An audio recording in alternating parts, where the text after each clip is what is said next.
but I think Andrew has a few questions, so I'll answer them now.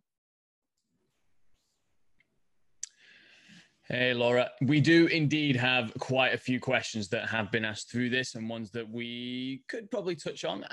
So asking this one, are all markets open to digital PR campaigns, or do you think that you have to use different tactics based on different markets? I think you can outreach in every country, or at least most countries, sorry, maybe not every, but most countries. You just would have to definitely adapt your content to what's what's the most in demand.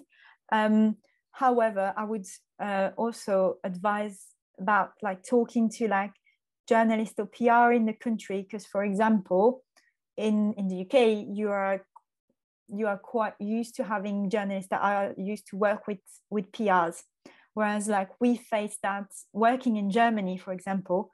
The journalists weren't as used to working with PR, and so they would take a long time to reply. They wouldn't understand why we were doing. So if you feel like journalist is really not being receptive, try and change your pitch and really approach and explain how you're going, why you're doing this and why you're pitching this person in particular. Like be very clear, especially in the intro of your email, very straight to the point. That was what I would advise. Sounds good. On to another one. What country media scene do you think is the hardest to break into? Which country do you think is the toughest in regards to us? Wow. Well, this is a very tough question, because obviously I don't have knowledge about every country, like far from that. And I'm actually happy to hear what you think is the hardest you've been through. I think, well, from experience, obviously Germany, as I mentioned, was difficult just because it's a different country from the UK, completely different media scene. And you know, we think that like I think that it's been one of the hardest one we've had to work on. But then once you worked out what works, it took a bit of time, but then we cracked it, and now we are just obviously still a bit like nervous, but like much more comfortable working in those countries. It just takes time, and I would imagine. So I've had a few questions about like Japan and stuff like that. I have no clue what is to go to like countries like Japan, like China. I never thought about it really. So yeah, I imagine that must be a bit hard, but yeah, I think that would be my personal experience. Okay. A different question that we've actually had during this presentation is one that is very relevant to your specific field. Our research is telling us that paying journalists for links is common in France. Have you found this or not? Not really, actually. I don't. Well, the thing is, like, we have a policy that we don't pay for we don't pay for sponsored content or link. I have had requests for like paid sponsoring links to add a link in an article, but nothing different from what I would have in the UK. And then there's obviously the whole blogging part that is completely different, which I don't work with many bloggers, so I can't really advise on this.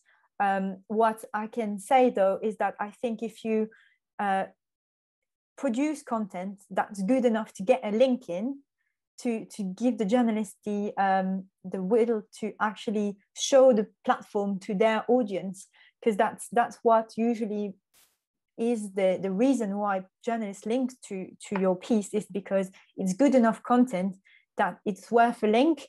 And I think that that's where you should play if you don't want to pay for stuff. And then obviously you can find journalists that you can pay to get articles, but I think if you don't want to pay, definitely focus on your content, do very clear outreach, and you should definitely get results without having to pay anything. Very solid advice. Next up is from Gabrielle. This one actually is interesting. What do you think about muck rack? Now, I'm assuming that you know what that is. Yeah. And yeah, I guess in comparison to the other tools that we use, what do you think about that? So we don't use MuckRack as a prospecting tool. However, this is really good to see. Actually, this is a really good tool to see the latest coverage by a journalist. And that's often when you Google a journalist's name, you find his MuckRack profile. And this is just good to see if, like, for example, your prospecting platform is up to date and isn't, or if someone has just recently changed. And just to also see what type of content they write about and if what you're going to send them is relevant. So yeah, it's quite good MuckRack, but I've never used the premium version. So if you have any actually feedback on that, I'm happy to hear about it. Sorry, couldn't find my unmute button. The next question comes in from Morton. I do apologize if I've missaid that, but I'm going to go with Morton. Do you think it helps to have some sort of creative element in your campaign? In the end, the journalists are interested in the data, which can be displayed through a table or so on. Thinking about the cost benefit of spending the time in putting a designer on a campaign. So do you think it helps? So it depends on on the type of campaign you're going out with. I would say that having the design side on top of your data is first of all eye-catching. It just helps in your pitch. It looks good, and then it also helps for the journalist to link back to. Then if you link sometimes to like a weird shady page, you're not going to be super keen on it. Whereas if you have a really nicely designed asset, then it's just easier for the journalist to link to. It's also good on your personal sites if you're in-house or on your client site. It's just an overall brand. I think it is. I'm taking digital PR as an extension of branding, and having the design in it just makes it very continuous, I think. And then obviously sometimes you can outreach without having a designer on it, but most of the time I would recommend it. Okay. We do, by the way, chat, have a couple more minutes left. So if you do have anything that you want to ask, please do put them in. We've actually got another one here from Jade. And this one is, do we ever write full traditional press releases, or do we stick to the email pitches with all of our information? Yes, that's actually a really good question. I wanted to mention it before, but I thought I'd have the question after. So I personally stick to an email, normal email, to an email I would send in the UK or in the US. So without any attachment, because I think quite often you get blocked by having attachment, and that doesn't change from any countries. It's actually, I think, sometimes even stronger in other countries in how they filter for spam. So I would definitely recommend having your main information in your email, and then either you link it to a page with more information or to something online, no attachment, I would definitely say. And, just like your template, for me, I think shouldn't drastically change. There are different ways you need to address the journalist depending on the culture. So for example, there are countries where you have to be more polite. You can't call someone by their name. You need to say Mrs. blah, blah, blah, or Mr. blah, blah. But in the way you build your pitch, I wouldn't change it drastically. Keep very straight to the point, strong subject line. Just, explain why that project was done, who it was done by, ask for link, give the main information, and then journalists will definitely just follow up if they have more questions and if it's an interesting topic for them. Sticking with that theme then that you mentioned about culture and so on that varies by country, one of the questions here is, does the best time for contacting journalists vary by country? That's a good question. Well,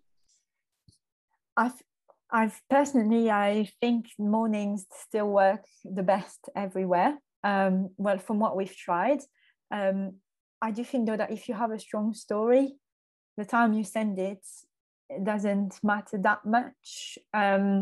It's obviously, if you send it on Sunday afternoon, maybe not to a lifestyle journalist that works Monday to Friday. But just try and keep in mind what the journalist hours might be. Some might be shifts, some might not.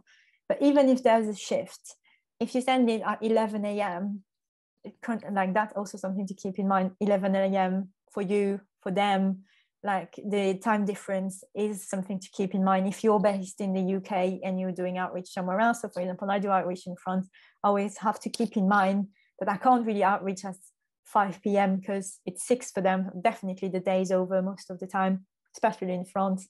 But just like keep in mind those time differences. But other than that, if you send it at 11 a.m. and the journalist only start at 3, you will still have your email, and then you will follow up another day and maybe try and follow up at another time to see the difference.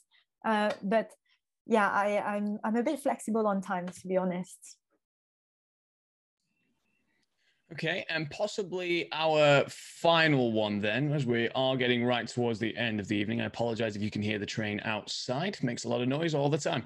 Let me just very quickly find it. So you did touch throughout your presentation on the differences you would make in regards to specific content paragraphs for specific countries. But are there any other things that you also like to do depending on the market that you are outreaching? For example, you've done multiple markets, English, Italian, French. Is there differences in the ways that you approach your emails there?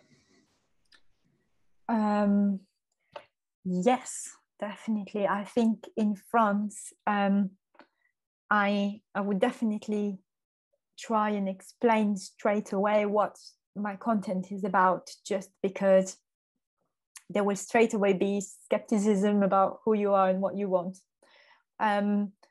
Quite often in a few markets, I try not to mention the brand as much at the very beginning, and then I explain the part of the brand, because you can be like, as we mentioned, just be redirected to sponsored posts and advertising teams. So sometimes I try to be quite subtle on the brand at the very beginning, and then I explain and ask for a link. So especially, for example, France, Italy, I've done that before. I think in Germany, definitely we've done it. And in the Nordic countries, we also found that like it was sometimes a bit hard, like we had to re-explain what the brand was, what was the branding behind it, like why did we do it, and and it's just like some different stuff. One thing I do in France is I always put my personal number at the end, because I get 70% of the time, if the journalist is going to cover it, is just going to call you just to be sure. I think my personal experience is probably just to see if you're a real person or not a robot. Or if you're just going to be, if you can give more information, just to make sure, peace of mind, that you are what you explained in your email, and they're gonna have extra questions. Like many market, like person, like I know that in France I get calls all the time, just an extra question because I have to, and that's what they like to do. So just be ready by the phone, and if you don't want to give your personal one, just give your company one. There's not a problem, but have a phone number available for people to contact you. And also, if it's your personal, don't be afraid to pick up on random numbers, which I've done sometimes, and it wasn't a journalist. So yeah. Yeah, no, that's a really interesting extra one. I only outreach myself in England, so that is actually an interesting difference. I would never leave my phone number. Anyway, I believe that we have hit 12 o'clock. So I think that will be everything in regards to the questions and the content. And we don't want to hold you too long, because I know a lot of us are very busy people. So I want to say thank you very much to everyone who did attend today. We did get a question in regards to whether or not we will be uploading this video in various places, and we have recorded it today. We will likely upload it in some format, and once we do, you will all receive a message saying so. Again, thank you very much. If there is any further questions that you have, do feel free to send an email over and we will run through it. And if it's something specific to Laura, then I'm sure she will be happy to answer it, as my international outreach skills are limited. But and don't hesitate to send it to me on Twitter if you're interested as well. Like, happy to discuss anything. Yes, absolutely. Well, what's the Twitter at again? Do remind us. At Laura D'Amato. You should be able to find me normally, or VerveSearch. You can send it on VerveSearch as well.